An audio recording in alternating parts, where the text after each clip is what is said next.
pleasure to meet you and talk about this film. Yes. How excited were you about the project? This is such a thriller. I know. When I found out that I got the part, I was so excited because, growing up, those movies were the movies I loved.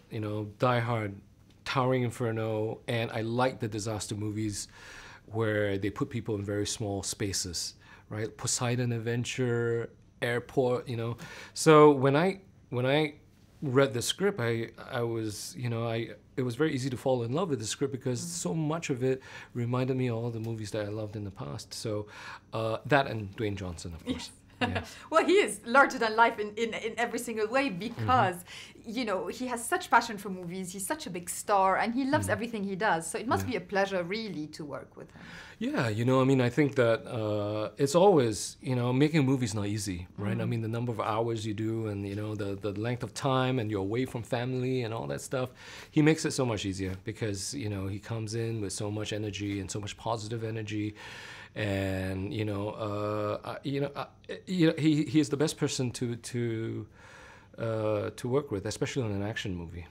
How did you build your character, knowing that there must be a lot of gentlemen like him, businessmen with quite a big history, etc. And I'm sure all over Asia and the world there are. Well, I just acted myself basically. I'm kidding. I'm not. You are a billionaire who owns the tallest fictional building in the world.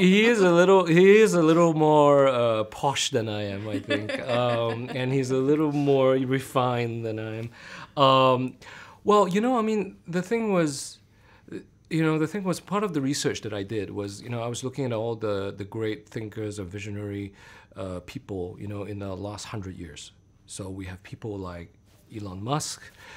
And then before him, we have people like Tesla, and these were people who thought ahead of their time. Exactly. So I did all that research, and then I put it into the role. And because he's also a billionaire, I treated myself to a pretty good a meal when I found out that I got the part, just to see how a billionaire would feel, or went to the best tailor, in town.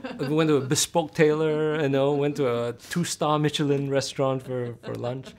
And so, in the name of research, of course. Absolutely. Oh, of course. And yes. hopefully on the movie's budget.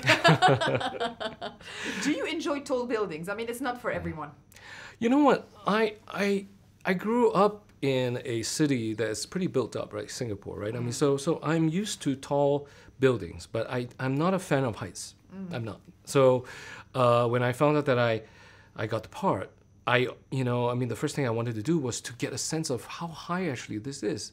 So when we were shooting in Vancouver, the parts that were in Vancouver, I went up to one of the mountains just to get a feel of like how high it was, and I couldn't believe how high a 225-story, 3,500 feet building is going to be. It's quite miraculous. Like if you think this building is high, the Ritz-Carlton, which it is, you put another building on top of another Ritz-Carlton on top of that. And another one as well. Yeah, and then you get an idea of how high the Pearl is. Yeah, and it says in the movie that the Pearl dwarfs the Burj Khalifa, which is part of the region that I represent, and I've been on top of that building, and it's How crazy. does that feel? It's dizzying. It's kind of, you have kind of altitude sickness. It's not for everybody, but I guess it's very nice to watch from the outside. This is how I feel about tall buildings. Yeah. I like to see them. I don't like to be in them. No, it's amazing, isn't it? I mean, what human endeavor or the human mind can achieve, it sets its mind to, right? I mean, they can build a building that is so high, a mile up in the sky. That is a pretty, like fantasy.